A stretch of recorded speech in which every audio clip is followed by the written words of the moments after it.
नमस्कार मित्रांनो. स्कॅल्पर कृष्णा भैया या यूट्यूब चॅनलवर आपलं स्वागत आहे. तर आज शनिवार आहे आणि सोमवारी बँक निफ्टी कशा प्रकारे रिॲक्ट करू शकते याचं आपण थोडंसं ॲनालिसिस करूया. तर बँक निफ्टी किंवा कोणतेही स्टॉक यांचं जर ॲनालिसिस करायचं असेल तर सर्वात महत्त्वाच्या ज्या गोष्टी असतात तर ते market sentiment, trend analysis, technical आणि राऊंड नंबर.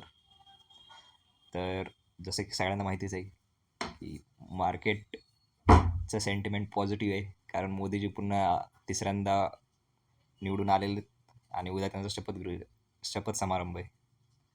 तर सोमवारी अर्थातच मार्केट हे पॉझिटिव्ह असणार आहे. दुसरी गोष्ट आहे ट्रेंड ॲनालिसिस. ट्रेंड ॲनालिसिसमध्ये आपण बघू शकता की मार्केट पूर्ण पॉझिटिव्ह रेंजमध्ये आहे. जसं की बघू शकता की ही जी ट्रेंड लाईन आहे ही एक इन्क्लाइन मोडमध्ये, म्हणजे ट्रेंड जो मेजर ट्रेंड आहे तो आहे पॉझिटिव्ह. तर आपण शॉर्टर ट्रेंडमध्ये जर गेलो, जसं की डेलीच्या टाईम फ्रेमवरती, तर आपण पाहू शकता की जेव्हा इलेक्शनच्या दिवशी मार्केट 2020चं जे फॉल होतं तशा प्रकारे रिॲक्ट केलेलं आहे आणि त्याने बाउन्स दिलेला आहे एक.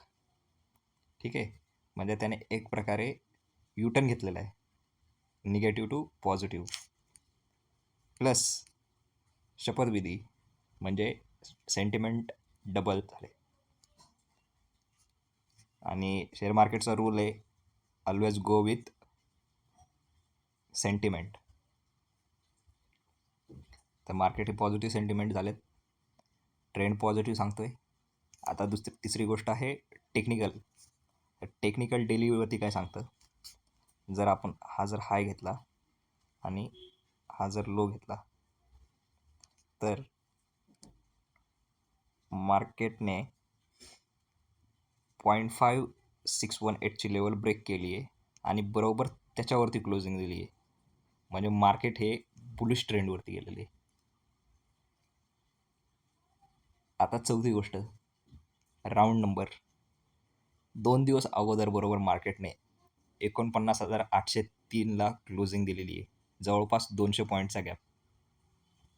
पण नॉर्मल डे दिवशी 200 पॉईंट ही बँक निफ्टीची मुवमेंट असते, पण गेल्या 3 ते 4 दिवसापासून आपण बघताय की बँक निफ्टी 500-600 पॉईंटची मुवमेंट करते. मग 200 पॉईंट का मार्केटने ठेवलं आहे? त्याचं कारण आहे की मार्केट कॉन्सॉलिडेट केलं, इकडे पोझिशन तयार झालेल्या आहेत. आणि जर आपण चार्ट पॅटर्नचा जर ॲनालिसिस केलं आपण, तर तुम्ही बघू शकता. मिनटं मी फिबोनाची काढून टाकतो म्हणजे दिसायला सोपं होईल. तर मार्केटने पहिल्यांदा चेंज ऑफ कॅरेक्टर केलं, ब्रेक केलं, 1:1चं टार्गेट दिलं. ठीक आहे, पुन्हा कंटिन्युएशनसाठी चेंज ऑफ कॅरेक्टर केलं, मार्केट अप गेलं आणि 200 पॉईंटला कॉन्सॉलिडेट करते. त्याच्या अगोदर तुम्ही बघू शकाल तर अशा प्रकारे एक इथे फ्लॅग तयार होतोय. फ्लॅग तयार झाल्यानंतर मार्केट पुन्हा फ्लॅगमध्ये जाईल. ठीक आहे, तर आता अप किती जाऊ शकतं याचं ॲनालिसिस करूया. तर या डब्ल्यूपासनं हा जो फ्लॅग आहे हे 561 पॉईंटचं अंतर आहे. तर मार्केट इथून क्लोजिंगपासनं 561 पॉईंट, जे की 50,300पर्यंत येतं. तर आपण 50,300 एक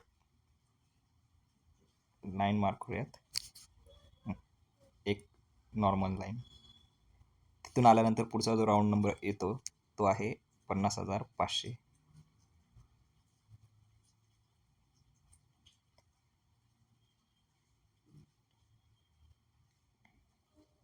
ठीक आहे, आणि जर आपण लाईन जर एक्सटेंड केली तर आपण बघू शकता की जो फॉल आला होता त्याची सुरुवात या कॅन्डलपासूनच झाली होती.